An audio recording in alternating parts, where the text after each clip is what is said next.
convidamos agora Persila Cardoso Lopes Alves, Eita, preciso de uma.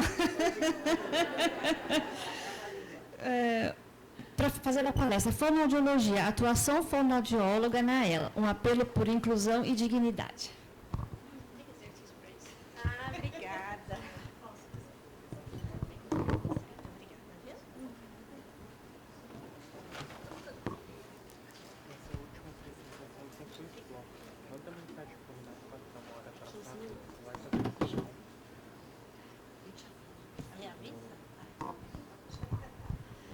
Então, acho que bom dia, boa tarde ainda. Boa tarde a todos. Muito obrigada. Agradeço primeiramente a Deus pela preparação de estar aqui com vocês. E muito obrigada à comissão organizadora do evento, Ambulatório de Neuromuscular. Então, agora, difícil falar depois de tantas palestras, então vou tentar resumir. Vou falar um pouco sobre a abordagem da fono na esclerose lateral amiotrófica. Esta frase de cuidados paliativos da Cecil Sanders, né? O sofrimento humano somente é intolerável quando ninguém cuida. Então, sempre, de acordo com a evolução da doença, sempre tem o que os profissionais, famílias, cuidadores realizarem. Então, aquilo que não tem nada o que se fazer, não é verdade. Então, a reabilitação fonoaudiológica irá adaptar de acordo com a evolução da doença. A equipe multidisciplinar, aqui está faltando também a área de odontologia, me perdoa que eu não coloquei, nos casos dos pacientes que têm, pelo predomínio do neurônio motor superior, quando tem espasticidades, tem mordida, acaba se machucando. Então, é muito importante também ter a atuação da odonto para aquelas placas de adaptação de silicone para evitar mordidas e lesão. Sobre a deglutição. A fisiologia da deglutição, como que funciona? É desde olhar o alimento, como a nutricionista comentou, aquele prato apresentável. Então, por exemplo, não bater tudo. Você pode, por exemplo, de acordo com o grau da disfagia, ou seja, a dificuldade de deglutição do paciente, adaptar as consistências. Tem pacientes que podem se alimentar tudo pastoso. Tem paciente que o pastoso para na língua, não consegue engolir. É o mesmo do pudim. Tem paciente que coordena muito bem. Tem paciente que precisa ser uma dieta mais liquidificada.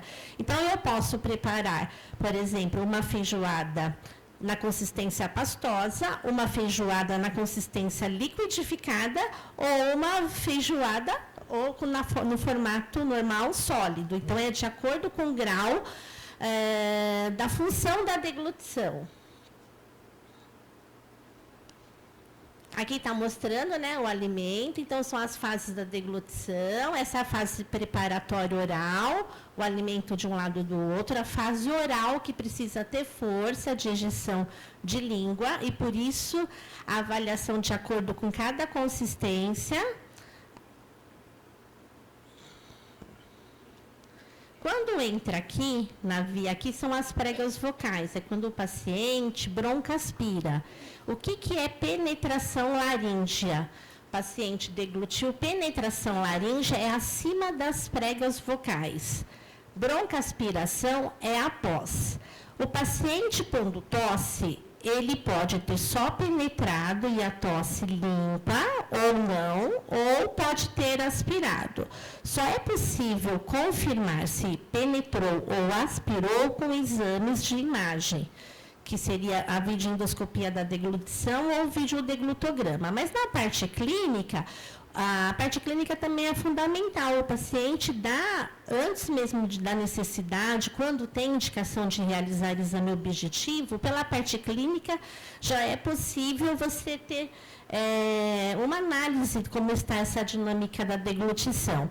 Consideramos que os nossos pacientes com doença neuromuscular, a tosse é ineficiente. Então, quando aquele paciente não está tossindo, porque a paciente com doença neuromuscular na ELA, eles têm a sensibilidade preservada, mas por que não está? Tem algumas doenças que eles não percebem por alteração de sensibilidade. Na ELA, ele percebe essa dificuldade motora, de força muscular. Então, se o paciente tem uma tosse ineficiente, ele pode se alimentar e não tossir, não conseguir tossir. E aí, como que é um direcionador clínico que isso não está indo bem? Começa a ficar muito secretivo, muda os parâmetros. Então, isso é importante. Tem como também avaliar na parte clínica? Tem um aparelho que chama PIC-FLUR, que é acima que você verifica, né, a pressão do fluxo de tosse acima de 350, é um direcionador clínico que ele tem menos risco de broncoaspirar. Quando isso está baixo, propicia melhor, tem maior tendência a broncoaspirar. E aí é aquilo, né? Se alimentar é um prazer. Então, a alimentação é um prazer para todos nós, né? Então, isso é muito individual de cada paciente, de cada família. Então, quando eu vejo assim, tem um paciente que está com uma disfagia moderada grave, o que eu vou falar assim, nada de via oral, zero? Depende. Como que ele está de condição pulmonar, de condição clínica, condição respiratória, nutrição, como que ele está respirando, tá? Então, assim, tem que se avaliar com muito critério, porque é uma vida. Isso aqui tem que ser um critério, uma conduta com segurança. Aqui, só falando sobre as fases da deglutição, sobre o controle, né, da cialorreia que esses pacientes têm, aqui com escape posterior. Aqui está a saliva com escape anterior. E através, então, como eu falei anteriormente, né, não é só alimento, né? Então, é assim, ele está com dificuldade de deglutir o quê? A saliva também é importante, não é todo mundo que tem dificuldade para deglutir a saliva que vai suspender a via oral de estimulação zero porque não consegue engolir a saliva. Porque muitas vezes ele consegue ter um input sensorial, uma resposta motora com algum alimento com segurança e precisa de um cuidado com a saliva. Então, é conversado com a equipe médica, em alguns casos, se tem indicação de alguma medida xerostômica. E também é importante observar como é a sua saliva. É uma saliva mais espessa ou uma saliva mais fluida? Porque também se eu seco, e aí eu não tenho força para deglutir. Então, tem que conversar com a equipe médica, com o familiar, com a equipe de fisioterapia, como que está, e a hidratação também. Então, é para vocês olharem que é uma intervenção interdisciplinar. Então, tem medidas, né? Desde, por exemplo, o chá de sálvia, que é algo natural, que tem comprovação, não tem comprovação que vai funcionar. Tem paciente que adianta, tem paciente que não, e tem as medicações que é de acordo com cada paciente. E os gerenciamentos de secreção, coffee assist, aspirador, aqui é um adaptador de dentista, né? Um sugador, para alguns casos, quando necessário. Aqui é um exame, né, um videodeglutograma, né, mas lembra, avaliação clínica primeiro, para ver se esse paciente tem indicação de fazer exame. Né? Então, assim, não é exame para todo mundo, mas em alguns casos é muito importante, tem que avaliar cada caso. Por exemplo, eu já peguei paciente que era nítido a broncoaspiração, não preciso mandar ele para o exame para ver que ele está broncoaspirando. Né? Em alguns casos, olha, parece que ele está indo tão bem, está fazendo pneumonia, o que será que está acontecendo? Né? Porque além de ter uma doença neuromuscular, eu já peguei paciente com ela que tinha outro problema, né? Por exemplo, um problema oncológico, outro problema, né, de esôfago, que não era só da doença neuromuscular, tinha um outro diagnóstico, tá?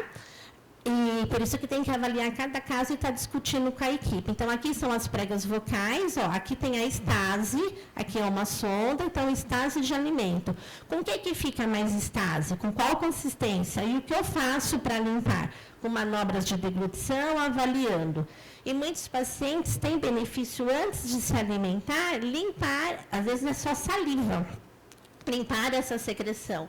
Aqui, ó, entrou, o paciente não... Isso aqui foi um estudo que foi realizado com pacientes de esclerose lateral amiotrófica, com videoendoscopia da deglutição, que é um exame que o otorrino realiza, sempre bom ter um fonoaudiólogo presente, então esse exame foi realizado com fono e otorrino. Tive a oportunidade de participar desse estudo, e 90% dos pacientes estavam broncas, dos casos que foram avaliados, 90% apresentaram broncoaspiração de líquido. E muitos não apresentaram tosse, tá? É por causa isso da fraqueza, então da fraqueza, falta de, né, dificuldade de tossir, de expectorar. E aqui é outro exame de imagem, que é com raio-x, que chama videodeglutograma, que você tem outra visão do exame. Então, para cada indicação do exame, quando tem, mas antes tem que fazer uma avaliação clínica, qual o critério que tem, que nem esse exame é feito com bário. Então, até para encaminhar um paciente, tem que saber qual que é o grau de disfagia. Tá? Aqui foi o estudo que eu comentei.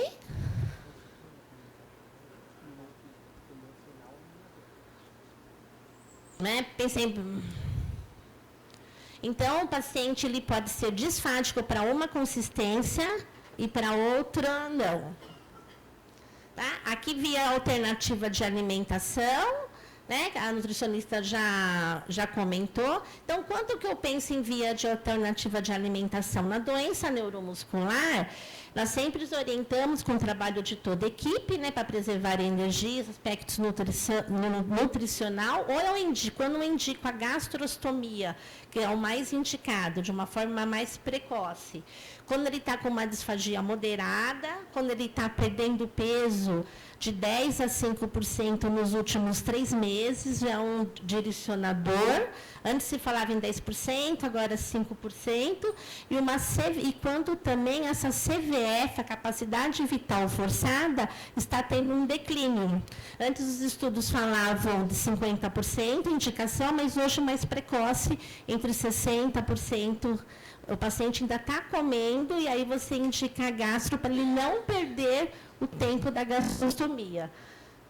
Senão, assim, em alguns casos, dependendo da particularidade, aí precisa ir com sonda. Então, a gente sempre prioriza a gastro precoce. Só que em alguns casos tem a indicação de sonda, como já perdeu o tempo, que daí tem que se pensar em equipe, tá? Então, a indicação da gastro, que eu comentei. Quando essa CVF, quando ainda tem condição de estar realizando a gastrostomia, isso nós vivenciamos muito, né? E a gente pede muito apoio na associação, na Abrela, quando acontecem alguns casos, e aí, aproveitando, chamando a atenção para as pessoas que estão, né?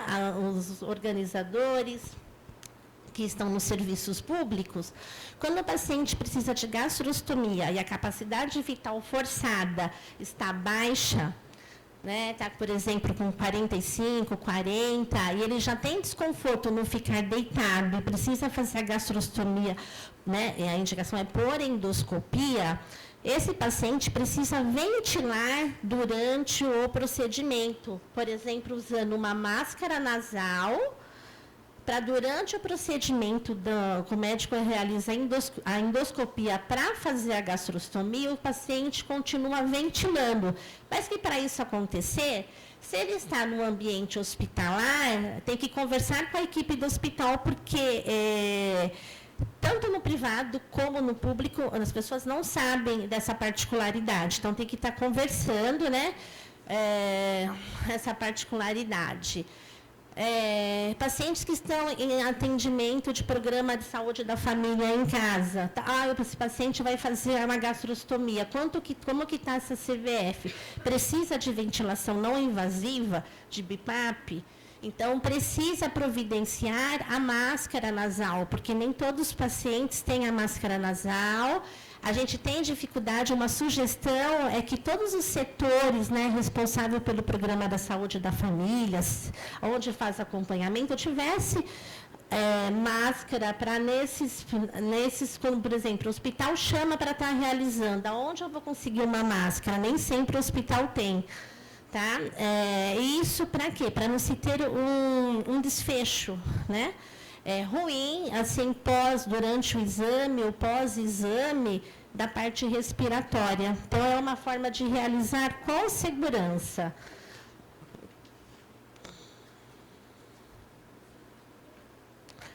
Aí a terapia fonoaudiológica, né? São exercícios, né? A terapia fonoaudiológica eu vou adequando de acordo com a evolução da... Já deu? A terapia fonoaudiológica eu vou adequando de acordo com a evolução da doença.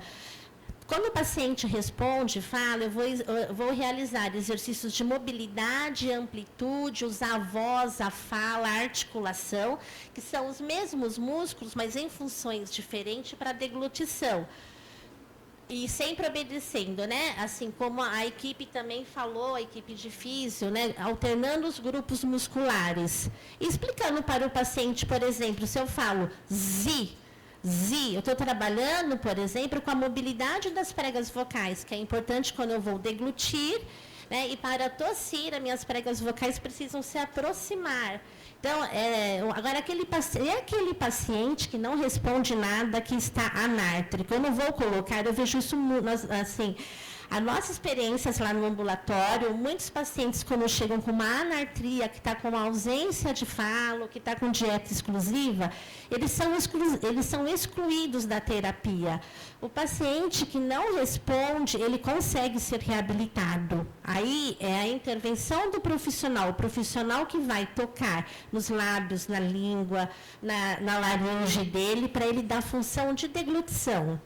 Por quê? Isso vai ajudar ele a ter menos desconforto respiratório e função de deglutição.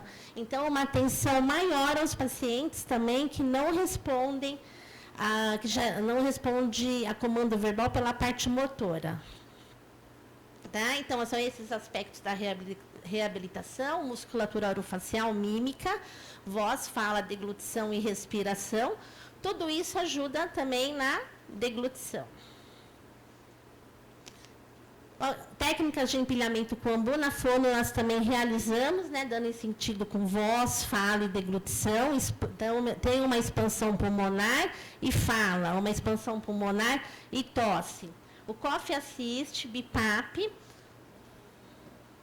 O Coffee Assist seria ideal, que, né, no serviço público, como a Cecília comentou, né, não tem liberação, mas se pudesse, essa semana fui visitar um paciente, era um hospital privado, e o hospital alugou um Coffee Assist para atender as demandas de pacientes com doença neuromuscular que há alguns anos não tinham.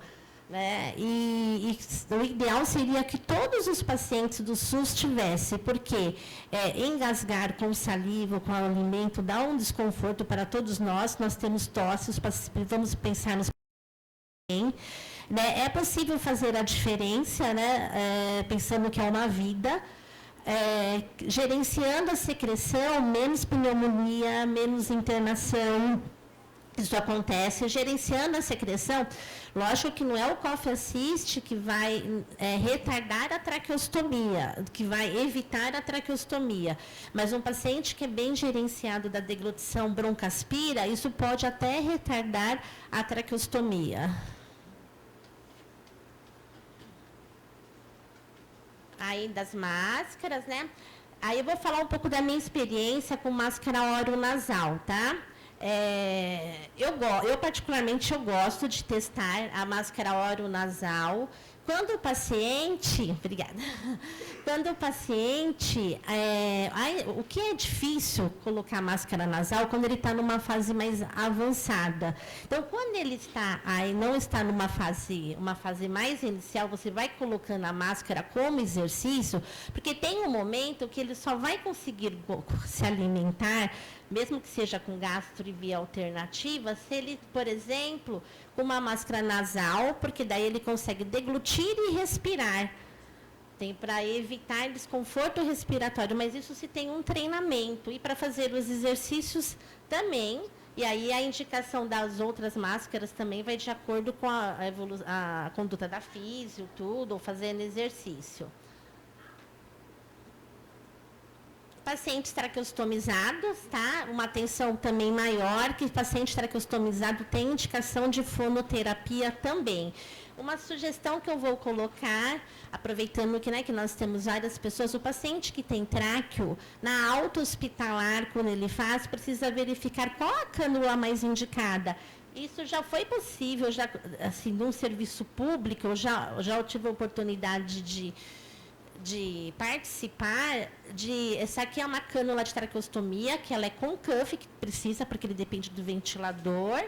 Um intermediário, que eu posso, porque aqui, ó, pode formar rolhas nessa cânula aqui no intermediário. Eu posso retirar para higienizar. E aqui é uma aspiração supracuff, com o aparelho de aspirar, eu posso colocar aqui externo para limpar a saliva, a secreção que está aqui, porque o cuff não impede descer, ele minimiza, mas a pressão, o cuff é importante para não ter vazamento do aparelho.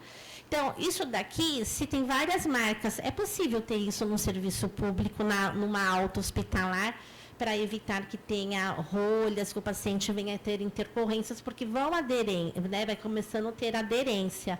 E aí, quando se tem um intermediário, vem com a equipe de fisioterapia também, quais os parâmetros da ventilação também para adequar.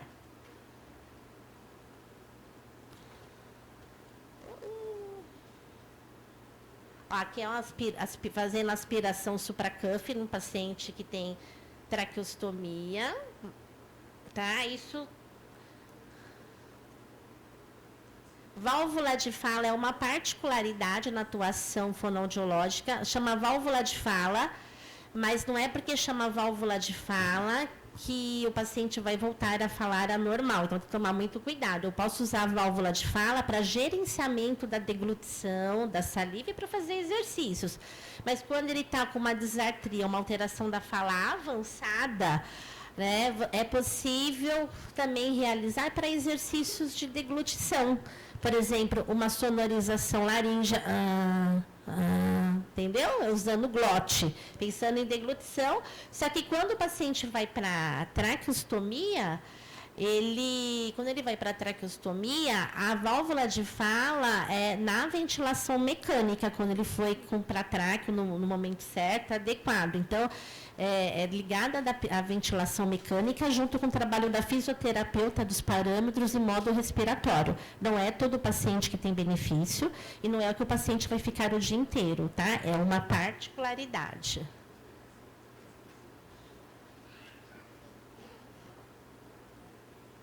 Aqui é o paciente usando válvula. E aí ele também fala e come. Para colocar a válvula tem que ter condições de ficar com o cuff desinsuflado.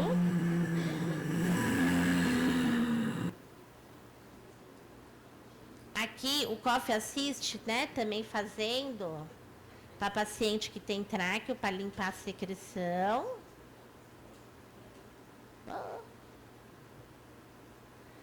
Aí, isso aí seria o ideal, que aqui eu não estou colocando sonda de aspiração.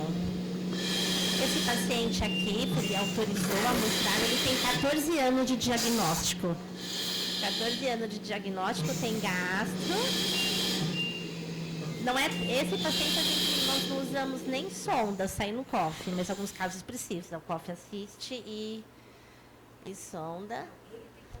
Tem. Aí com ele sai tudo no Coffee. Tem a paciente que usa o Coffee precisa de sonda, mas ele a gente nem precisa. Aí